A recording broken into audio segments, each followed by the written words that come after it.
দর্শক স্বাগত জানাচ্ছি চ্যানেল 24 এর বিশেষ অনুষ্ঠান মুখোমুখিতে সাথে আছে আমি ফাইজুল সিদ্দিকী। সাম্প্রতিক সময়ে বাংলাদেশে গ্লোবাল সাউথ হাব নামের একটি ইনিশিয়েটিভ কার্যক্রম শুরু করে বাংলাদেশে। সেই কার্যক্রমটি মূলত এই এশিয়ার যে খাদ্য নিরাপত্তা এবং পুষ্টির নিরাপত্তার বিষয়ে কাজ করবে।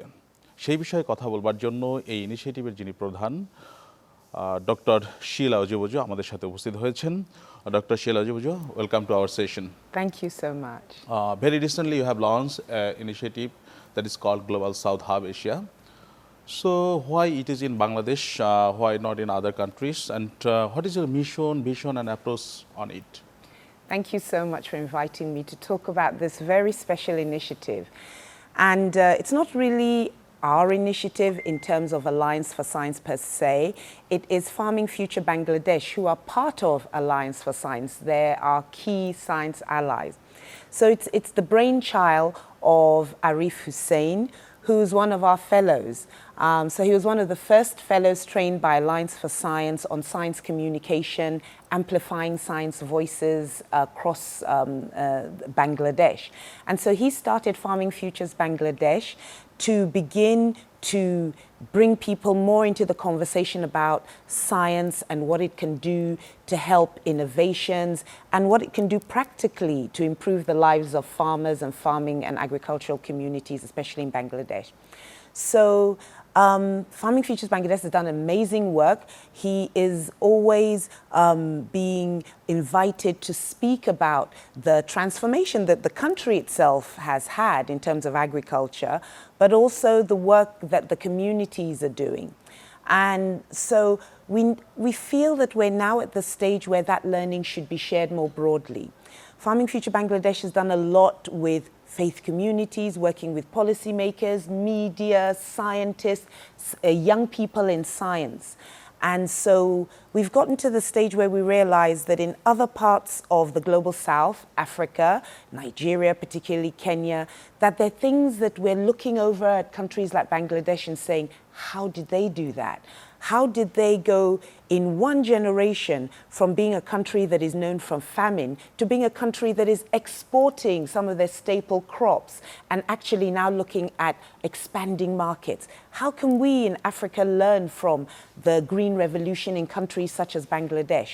So the Global South Hub is to bring us closer, to share learning and also to inspire and encourage each other on our journey out of poverty into the transformation that is just before us. Okay, that's fine. You are talking about the sharing the knowledge from one country to other country. That's fine. But what is your milestone on it? Actually, I think is it the part of any international or global strategy led by United Group? Yes, I mean, the idea of Global South, South-South collaboration is a UN-promoted narrative, as it were, in that the coming together. Because, you know, classically, the Global South is always looking to the Global North. So we're always looking at Western models of development, Western examples. And then sometimes, especially with innovation, we bring it back to our localities and it's not appropriate. It's not appropriate for many reasons, culturally, or also when it comes to agriculture, our soil types are different, our context is different, the agriculture is different. So always looking to the Global North to give us innovations does not easily translate to the growth that we want. So the idea of the South learning from each other, we have more commonalities, our challenges are shared, is been something that the UN has been promoting for over 20 years as an idea. But it's also, as we are moving towards global shifts, huge global shifts, we're beginning to recognize that countries across the global south, they form 85% of global population, contributing about 40% of GDP globally. But also these countries in Africa, Asia, Latin America, and the Pacific have the youngest populations. And really, when you're looking at the future, the global south will change the world just because of the demographics.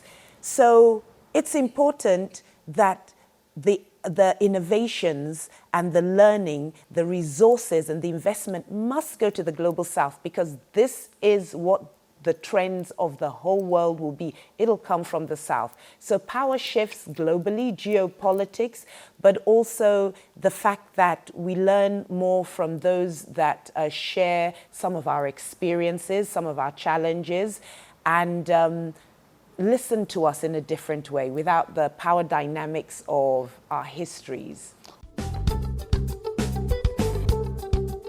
দর্শক, আবারও স্বাগত জানাচ্ছি মুখোমুখিতে। আমরা কথা বলছিলাম খাদ্য নিরাপত্তায় এবং পুষ্টির যে নিরাপত্তা, সেই নিরাপত্তায় গ্লোবাল সাউথ হাব কীভাবে বাংলাদেশের জন্য কাজ করতে পারে, এর জন্য আমাদের সাথে অতিথি হিসাবে আছেন ডক্টর শিলা উজিবজু। ডক্টর শিলা উজিবজু, you know, climate, COVID and crisis had made the life very difficulties for the South Asian South Hub, Global South. I mean, it has become more difficult day by day. So how your initiative can help? Well, these three C's, climate change, COVID and conflict, have caused a very rapid decline in many of our economies in the global south. We've seen it across Africa, we've seen it across Asia. Climate change, of course, is a global challenge, but for those countries that have inbuilt fragilities, fragilities such as we rely on rain-fed agriculture, we do not have so much mechanization, we don't have so much agricultural input, we rely on the soil to be healthy, we don't have so much money to till the soil, fertilizers, etc. The impact of climate change is severe. Then, of course, COVID came along and devastated many of our economies that were on a rising trajectory. Before COVID, African countries were celebrating the fact that growth rates were like 7%, the narrative of Africa rising. We were like, it's, you know, we can see the end in the horizon in terms of our economic decline. We were very, very hopeful. Then COVID came. All countries suffered some losses, but those countries where people largely living on $1 a day, largely needing to work daily for an income, couldn't go out to work, couldn't till the soil, couldn't find markets. So the reverberating impact of not being able to look after our, mostly agriculture as a backbone of our economies, cost us a lot in terms of our growth rates. So countries like Nigeria, one of the big economies in Africa, has like a growth rate of like 2.4%. Inflation is like 22%. People now cannot afford to live because on the back of that came conflict, the Ukrainian war. So a key input, fertilizer, became scarce, became expensive. We didn't have the resilience to adapt quickly to doing things differently. So our harvests are very low. Our farmers can't afford to lose one harvest. One harvest can devastate a household in Africa, and I think in some countries in Asia. So it's been very, very hard. But having said that, some countries like Bangladesh are actually enjoying pretty good growth rates. Why? Because you had built some resilience in your economies. So you had gone to the point where you'd looked at how do we increase productivity. So yesterday I was thrilled because we went to, 2 days ago, we went to Biri, Bangladesh Rice Research Institute. Yes, and we also went to Bari, which is next door, the agricultural center. And there I heard that you've really invested on high productivity seeds, understanding your agroecological zones. 30 agroecological zones, hybrid varieties that are very specific to the zone, so that the farmer with just very good seed can increase their productivity. So that now your issues are different. They're post-harvest losses, they're how to find markets. So yes, you did suffer some of the impacts, but because you had good seed that were drought tolerant, and also work where the soil isn't that good, you were able to ride through some of those storms. So those are the things we want to learn from each other. Other countries can say, just by investing in the science and technology that underpins, you can build resilience. Because pandemics will come. This is not going to be the last pandemic. Conflicts Actually, will we are come. enjoying such type of technology Yes. that are invented by our scientists. But Yes. globally and historically, science and innovation also always controlled and managed by the powerful group, global north. But how your global south hub debates on it? Well, we first of all want to highlight the fact that yes, a lot of these technologies are driven by the global north in terms of how they're discovered and promoted, but they're applied in the global south by our own scientists, as I said, in Biri and Brack, extraordinary scientists who are dedicated and have been working for generations to solve problems in your country, in your context, for your for your farmers, speaking to them directly. So we want to first of all say, the technology it's like a phone. You don't particularly think about, okay, this is not a Bangladeshi phone, so I'm not going to use it. You don't think about that. You think about, does this phone suit my needs? Can I use it to solve my problems? And so we want people to think about science, technology, and innovations like that. Does it suit me? Can it solve my problems? How can I adapt it to be more useful to me? So we as Alliance for Science train scientists, support organizations who train scientists in the technology, but we also add science communication as well. Because at the end of the day, it's about how do you make the science relevant to the people and how do you listen to the people so that you adapt the science going forward. Okay. দর্শক আবারও স্বাগত জানাচ্ছি মুখোমুখিতে। আমরা কথা বলছিলাম খাদ্য ও পুষ্টি নিরাপত্তায় গ্লোবাল সাউথ হাব কীভাবে ভূমিকা রাখবে তা নিয়ে, এবং এজন্য আমাদের সাথে অতিথি হিসাবে আছেন এই ইনিশিয়েটিভটির প্রধান ডক্টর শিলা উজুবজু। ডক্টর শিলা উজুবজু, women and youth in the crucial moment and critical, I think they are in very much critical stage for sustaining food security. And how your Global South initiative work on it for them, and how you see the global partners that are fit in the dialogue? Yes, you're quite right to say women and youth are critical for food security. They always have been. 80% of agricultural work is really women at different stages of the value chain, and that's across Africa and Asia. And so the question is, how do we support women and youth to be more involved and to benefit more from their livelihoods in the agricultural value chain? We also want to support women as research scientists in agriculture. So I'm encouraged in Bangladesh that you have raised your levels of women scientists in agriculture from something like 10% to 50%. I heard this from Dr. Maimuna when I went to Bari, and she was saying this generation actually has a strong network of women agricultural scientists who are supporting women working in agriculture and helping them to get access to more inputs and to support how they feed into the agricultural value chain.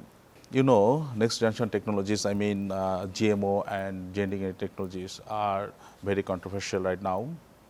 So how your Global South Hub address this kind of debate?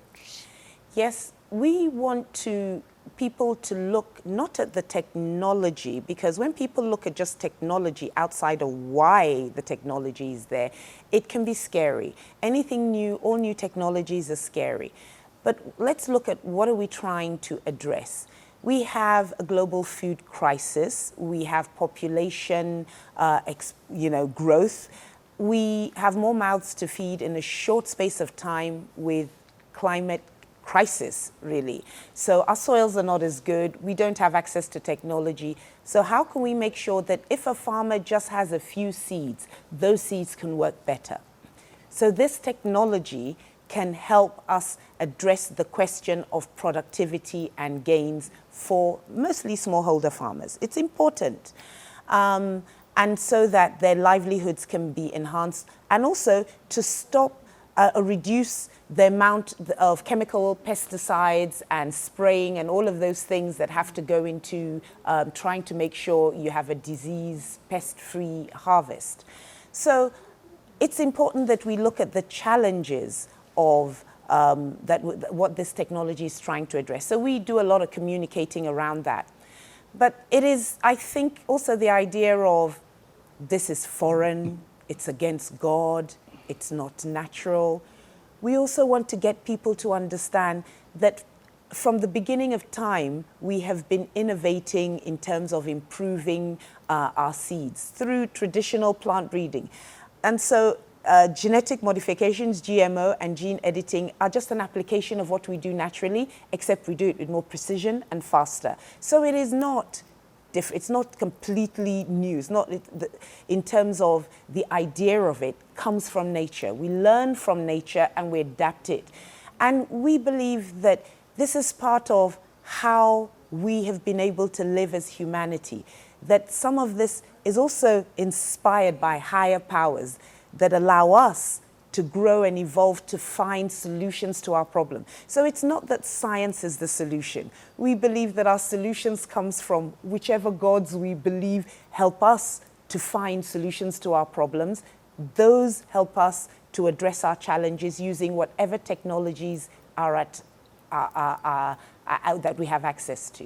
Thank you very much দর্শক, মুখোমুখিতে আজকে পর্যন্তই। দেখা হবে আগামী পর্বে অন্য কোনো বিষয় নিয়ে। ভালো থাকবেন, সুস্থ থাকবেন। ধন্যবাদ সবাইকে।